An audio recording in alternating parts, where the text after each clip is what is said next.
আমরা যখনই কোথাও যাওয়ার প্ল্যান করি তার উল্টাটা হয়। আজকে ভাবছিলাম যে মানে বগুড়াতে যাবো, কিন্তু যাওয়া হয় না, ট্রেন অনেক লেট, এই জন্য গাইবান্ধায় আসলাম। তো এখানে এসে আসলে লস হয় না, আমাদের কিছু জিনিস কেনাকাটার প্রয়োজন ছিল, ওইগুলা কেনাকাটা করলাম। আর অনেকগুলো ব্যাগ কিনছে, এগুলো হচ্ছে মানে আমাদের প্রয়োজনীয়, যেহেতু আমরা সামনে ট্যুরে যাইতেছি। কিনছে কিন্তু ওই বলতেছে অনেকগুলো, মাত্র দুইটা ব্যাগ। দুইটাই মানে অনেক, দুইটা আরেকটা একটা বাসা থেকে আরেকটা আনছি। এক্সট্রা আছে যেটা আমি বাসা থেকে নিয়ে আসছি। হ্যাঁ, আর হলো জায়নামাজ কিনছি আমাদের দুজনের হ্যাঁ, জন্য। আর দুজনে জায়নামাজ কিনছি। আমাদের যে আগের গুলা ছিল ওইগুলা মানে নষ্ট হয়ে গেছে, কয়লার আগুন দিয়ে পুড়ে গেছে, তো এই জন্য আর কি কেনা হয়েছে। আর একটা হচ্ছে ইঁদুর আছে না, ইঁদুরে খায়া দিছে একদম।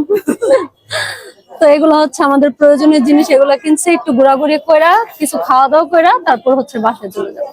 দেখাইবেন এগুলা? হ্যাঁ, অবশ্যই দেখাবো। আর আমরা কিন্তু সামনে ট্যুরে যাইতেছি, কিন্তু কবে যাব এটা কিন্তু শিওর না, এখনো প্ল্যানিং চলতেছে যাওয়া। আর কোথায় যাব এটাও কিন্তু এখন বলবো না, যাওয়ার আগে জানতে পারবো।